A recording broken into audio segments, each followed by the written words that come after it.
সম্প্রতি সোশ্যাল মিডিয়াতে একটা ভিডিও দেখলাম। একটা বাচ্চা, ছোট্ট বাচ্চা ছেলে, সে মৃত্যুর মুখে ঢলে পড়ছে এবং সেই দৃশ্যটা ভিডিও করে কেউ যেন আপলোড করে দিয়েছে সোশ্যাল মিডিয়াতে। খুব সম্ভবত এটি বাংলাদেশের ভিডিও।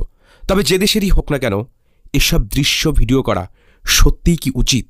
তাদের কি মানবিকতা বলে কিছু নেই? ভিডিওটা একটু দেখুন। বাবা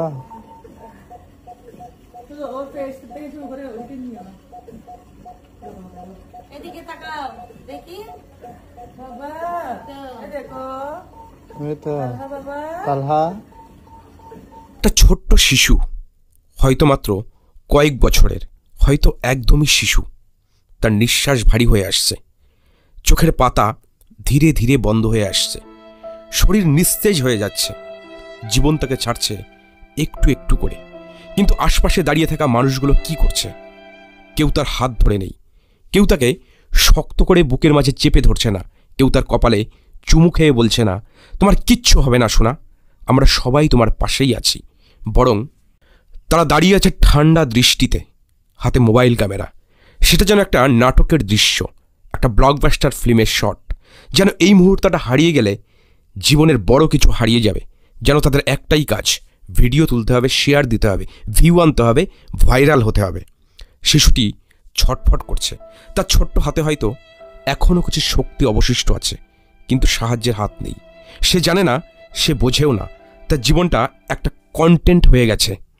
সে মরছে, কিন্তু তার মৃত্যুতে কারো চোখে জল নেই। কেবল একটাই চিন্তা, এই ফুটেজটা একদম পারফেক্ট হলো তো? একটা সময় মানুষ মৃত্যুকে ভয় পেত, মৃত্যু এলেই কাঁদত, বুক চেপে ধরত। এখন মৃত্যু বিনোদনের মাধ্যম হয়ে গেছে। মানুষের জীবনের সবচেয়ে দুর্বল মুহূর্তগুলো এখন সোশ্যাল মিডিয়ার ট্রেন্ডিং টপিক। একটা শিশু মরছে, তার শেষ নিঃশ্বাসটা তোলা হচ্ছে ক্লোজ শটে, ঠিক যেন সিনেমার দৃশ্য গ্রহণ হয়।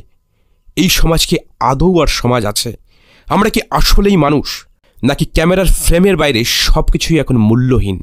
শিশুটি জানল না পৃথিবী কতটা নিষ্ঠুর হয়ে গেছে। হয়তো সে বাঁচতে পারত, হয়তো একটু দ্রুত চিকিৎসা পেলে, একটু সাহায্য পেলে, কিন্তু তার মৃত্যুটা অনেকের কাছে সুযোগ হয়ে গেল, একটা ইন্টারনেট সেনসেশন। মানুষ এখন মৃত্যু দিয়ে ব্যবসা করছে। একজন মারা যাচ্ছে, ক্যামেরা চালু করো, কেউ কষ্ট পাচ্ছে, রেকর্ড করো। এটা যেন একটা প্রতিযোগিতা, কে আগে আপলোড করবে, কে আগে ভাইরাল হবে। তুমি যদি লাইভে আসো, তুমি হিরো। তুমি যদি ক্যামেরার ফ্রেম ঠিকঠাক ধরতে পারো, তুমি সাংবাদিক। তুমি যদি সঠিক ক্যাপশন দিতে পারো, তাহলে লাইক, কমেন্ট, শেয়ার সব তোমার পকেটে। কিন্তু যার জীবন চলে গেল, সে কি পেল? শুধু কিছু শূন্য দৃষ্টি, কিছু ঠান্ডা হাত, কিছু নিষ্প্রাণ ক্যামেরা।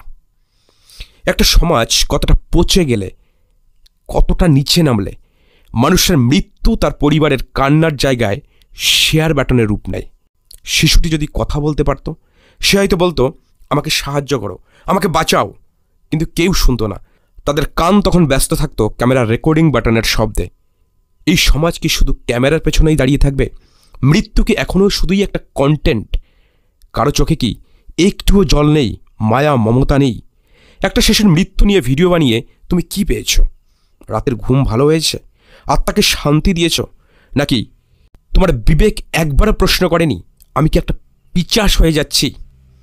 আমরা যদি না জাগি, না প্রতিবাদ করি, তাহলে একদিন আমাদেরই কেউ এই ক্যামেরার সামনে থাকবে। তখন হয়তো আমরাও বুঝব মৃত্যুর সঙ্গে ভাইরাল হওয়া কেমন লাগে। একটা সমাজ তখনই ধ্বংস হয় যখন মানুষের মৃত্যু আর যন্ত্রণা কেবল বিনোদনের বিষয় হয়ে যায়। আমরা কি এখনও মানুষ, নাকি একটা ভিডিও, একটা ক্লিপ, একটা কন্টেন্টের জন্য আমরা মনুষ্যত্বকে বিসর্জন দিয়ে ফেলেছি? একটা শিশুর মৃত্যু, এটা কোনো ট্রেন্ডিং টপিক নয়, কোনো কন্টেন্ট হতে পারে না, কোনো ভাইরাল ভিডিও নয়। এটা আমাদের ব্যর্থতা, এটা আমাদের লজ্জা।